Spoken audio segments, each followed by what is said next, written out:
Hello students, 9th class. आज का lecture number 9। इससे पहले लेक्चर नंबर 8 अपन ने लिया था। ये जो अपनी बुक है उसमें अलग अलग पोर्शन है बच्चों। तो अभी अपन ने जो शुरुआत की थी वो राजनीति विज्ञान से, सिविक्स से शुरुआत की थी, नागरिक शास्त्र से। उसमें अपन पहला चैप्टर देख चुके थे, लोकतंत्र क्या और कैसे। और इसमें भी अपन एक हिस्सा देख चुके हैं, पार्ट 2 है संविधान निर्माण। इसमें आज हम जो चर्चा करेंगे, जो मुख्य बिंदु है उसका, पहले हालांकि मैंने पिछली कड़ी में आपको थोड़ा सा जो है ज्ञान कराया था। अभी अपन देखते हैं संविधान सभा। हम बात कर रहे हैं संविधान का जो निर्माण हुआ। आप सबको जानकारी है कि संविधान जो है अपना बहुत लंबे समय में बना था, और इसका कारण ये था कि हर एक मुद्दे पर, हर एक चीज़ पर चर्चा की गई थी, क्योंकि पूरे देश में इसको लागू करना था। तो किसी के हितों की अनदेखी ना हो, किसी के साथ नाइंसाफ़ी ना हो, कोई वर्ग भेदभाव वाला ना हो जाए, किसी से जो है इसके हित के जो है अनदेखी ना हो, इन सब को ध्यान में रखने के कारण कि सारे देश के रहने वाले जो दो लोग हैं अपने, उन सबका कल्याण इसमें हो। तो संविधान सभा ठीक है, जिससे संविधान का निर्माण किया, वो सभा का अर्थ क्या होता है। तो यहाँ पे अपन पहले देखेंगे संविधान सभा किसे कहते हैं। अब सबको पता है संविधान। संविधान क्या है बच्चों? एक दस्तावेज होता है, एक लिखित नियम कानून। कहीं कहीं मौखिक भी होते हैं, पर लिखित मौखिक जो है, जो भी कानून बनते हैं उनको एक रूप दिया जाता है, दस्तावेज होता है पूरे। तो संविधान नामक विशाल दस्तावेज, विशालता ही, इतने बड़े देश के लोगों के बारे में लिखना है, उनके लिए कानून बनाने, नीतियाँ बनानी है। तो विशाल दस्तावेज को लिखने का काम करने के लिए, मतलब ये काम करने के लिए भी जो योग्य अनुभवी लोगों का जो चयन किया गया, उनकी एक जो पूरी समिति बनाई गई। तो ये जो चुने गए प्रतिनिधियों की जो सभा थी, उसको नाम दिया गया संविधान सभा। इस संविधान सभा में जो सदस्य थे, उन लोगों ने मिलकर के और लंबे समय के दौरान जो है संविधान को लिखने का कार्य किया। और जब ये संविधान लिख के पूरा हुआ तो उसके बाद फिर इसको जो है लागू किया गया, और लागू करने के बाद फिर वो पूरे देश में इसका, हम अभी तक जो है इसका पालन कर रहे हैं। लगभग 50 वर्ष से भी ज़्यादा हो गए हैं संविधान का पालन करते हुए। तो संविधान सभा का अर्थ अपन ने देख लिया कि संविधान नामक विशाल दस्तावेज को लिखने के लिए, काम करने के लिए जो एक चुने गए प्रतिनिधियों की सभा थी, इसको नाम दिया गया संविधान सभा। बच्चों, पिछली बार अपन ने चर्चा की थी नेल्सन मंडेला के बारे में। ध्यान होगा आपको कि किस तरह से दक्षिण अफ्रीका में वहाँ के लोगों ने जो है, गोरे लोगों की जो वहाँ पर उनके ऊपर मनमानी चल रही थी, उसका विरोध किया, और किस तरह से उनके नेता जो थे नेल्सन मंडेला, श्वेतों के, उनको बंदी बना लिया गया था, पर आखिरकार जीत उनकी हुई। और किस तरह से वहाँ पे एक संविधान लिखा गया। संविधान लिखते समय दोनों, चाहे गोरे हों चाहे काले, मतलब श्वेत अश्वेत, दोनों को बराबर मानते हुए वहाँ पर कार्य किया गया। तो यहाँ पर भी संविधान सभा का उद्देश्य यही था कि देश में रहने वाले जो भी हैं, अपने देश में सभी वर्गों के, जाति के, धर्म के लोग, उनके साथ जो है बराबरी का, समानता का व्यवहार हो। अब ये संविधान सभा जो है 1946 में संविधान सभा के इसके लिए चुनाव किए गए थे कि भाई कौन कौन इसके सदस्य होंगे और किस किस को ये काम जो है वो सौंपा जाएगा। दिसंबर 1946, वर्ष वही है, दिसंबर 1946 में इसकी प्रथम बैठक हुई। बच्चों, बैठक होती है कि बहुत सारे मुद्दों पर चर्चा की जाती है, किस तरह से सहमति ली जाती है, क्योंकि सदस्यों का सहमत होना भी आवश्यक है। अगर एक सदस्य भी असहमत होता है तो उससे फिर कार्य में बाधा आ सकती है। तो किसी भी मुद्दे पर, किसी भी प्रश्न पर विचार करने के लिए सबका सहमत होना आवश्यक है।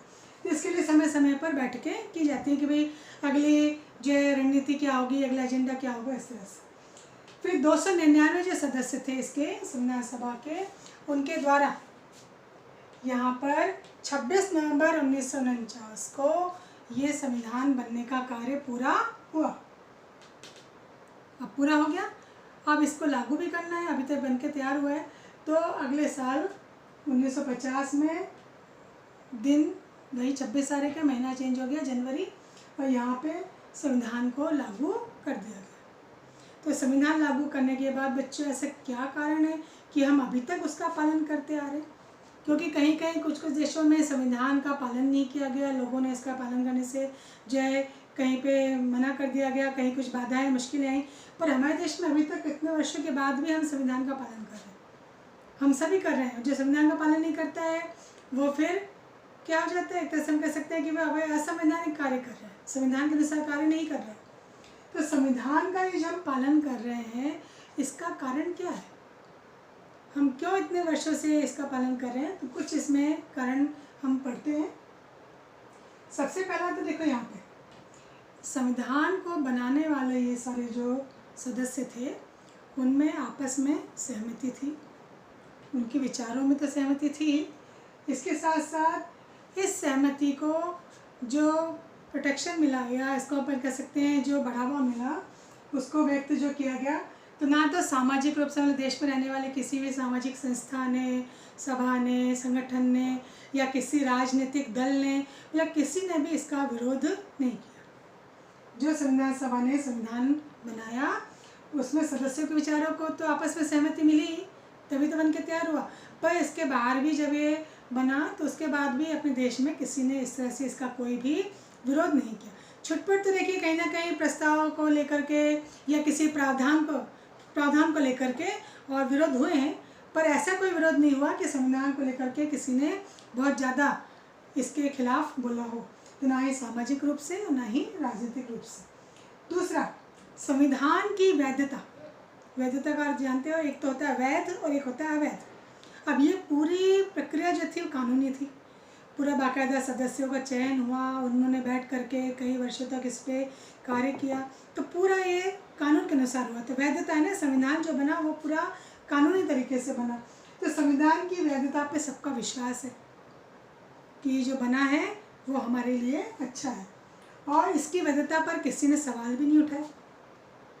यही बात आती है अपन कि विचारों में सहमति रही सबकी, और सामाजिक राजनीतिक रूप से किसी ने भी संविधान के ऊपर कोई भी ऐसे आरोप नहीं लगाए, ठीक है, ना ही इसकी वैधता को लेकर के उसके ऊपर कोई भी सामाजिक राजनीतिक रूप से कोई भी क्वेश्चन मार्क नहीं लगाया गया, कोई भी सवाल नहीं उठाया गया। और संविधान सभा जो है, इसका चुनाव ऐसे प्रत्यक्ष रूप से नहीं हुआ कि जनता ने कर लिया चुनाव। इसका चुनाव जो है प्रांतीय असेंबलियों के जो लोग थे, इन्होंने मिलकर के मतलब अप्रत्यक्ष रूप से इसका चुनाव हुआ।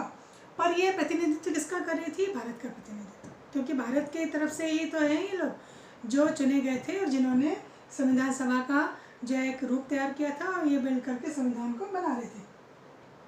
तो संविधान सभा भारत की जनता का प्रतिनिधित्व कर रही थी, इसलिए इसको पूरे क्षेत्र में मतलब अपन जैसे सीमाएं बांटते हैं ना, भौगोलिक सीमाएं होती हैं, तो पूरा देश अपना जहाँ पर है उसमें सभी भौगोलिक क्षेत्रों में इसको सहमति मिली और सभा में भी सहमति मिली।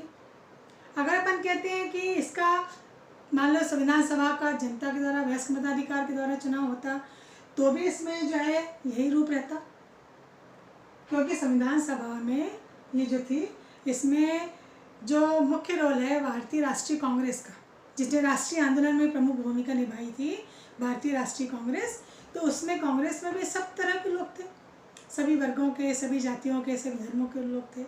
फिर भी यहाँ पर क्या रहा, सबकी आपस में सहमति रही, तो संविधान का सभा का वही रूप रहा और संविधान को इससे क्या हुआ, फ़ायदा मिला कि इसके खिलाफ किसी ने भी कोई जो है आपत्ति नहीं की।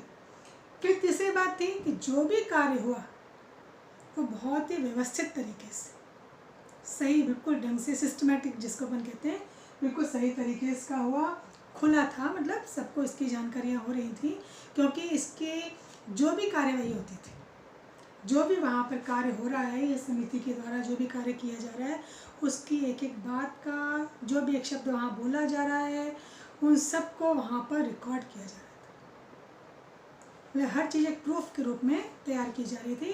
और बाद में ये एक पुस्तक के रूप में कॉन्स्टिट्यूशन के जो है अलग अलग मतलब इसमें खंड जो रखे गए और इसको एक प्रकाशित भी किया गया, मतलब हर चीज़ का रिकॉर्ड यहाँ पर था।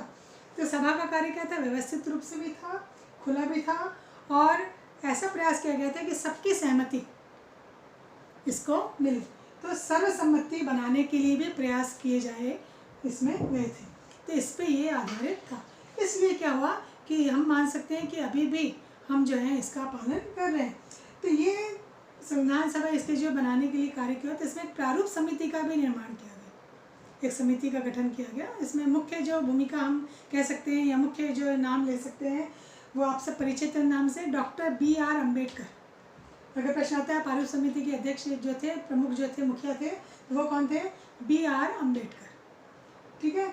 अब इस समिति ने, प्रारूप समिति ने 3 वर्ष लगातार जो है इसके ऊपर कार्य किया, संविधान बनाने को लेकर के। लगभग 114 बैठकें हुई। हर बैठक में जो है यहाँ पे निर्णय लिए जाते थे कैसे कार्य किया जाएगा, जो भी है। 2000 से भी ज़्यादा मतलब बदलाव भी हुए। अगर कुछ लगा कि नहीं भाई ये पॉइंट या ये धारा गलत आ गई है या यहाँ पे कुछ आवश्यकता है कुछ जोड़ने की या कुछ हटाने की, तो उसको कहते हैं संशोधन। और संशोधन समय समय पर होते रहे। मतलब अपना भारत के संविधान की अगर अपन एक बात करें तो ना तो बहुत ज़्यादा कठोर है और ना ही बहुत ज़्यादा लचीला। मतलब कठोर ऐसा नहीं है कि इसमें बदलाव हो ही नहीं सकता, और लचीला भी नहीं है कि जब मर्जी आए तब इसमें बदलाव कर सके। अगर परिस्थिति है, आवश्यकता है तो बदलाव भी संभव है। तो बनाते समय भी इसमें 2000 से ज़्यादा जो है इसमें संशोधन किए गए और कोशिश की गई कि भाई भेदभाव से ये मुक्त हो और बराबरी का जो है इसमें महत्व दिया गया। और सारी बातों को इसमें जो था एक हर अंश को जो है इसमें संभाल के रखा गया। तो इस तरह से यहाँ पर जो था इसका ये स्वरूप सामने आया। तो ये अपना मुख्य बिंदु के रूप में अपन ने देखा। अगली कड़ी में अपन बच्चे देखेंगे कि जिन लोगों का प्रमुख योगदान रहा वो लोग कौन कौन थे, उनके बारे में मैं जानकारी आपको दे दूँगी। अभी आप इतना एक बार समझ लें इसको, तो मैं जो क्वेश्चन पूछूंगी उसके जवाब आप लिख के दे दीजिएगा। इसको ध्यान से देख लें बच्चों।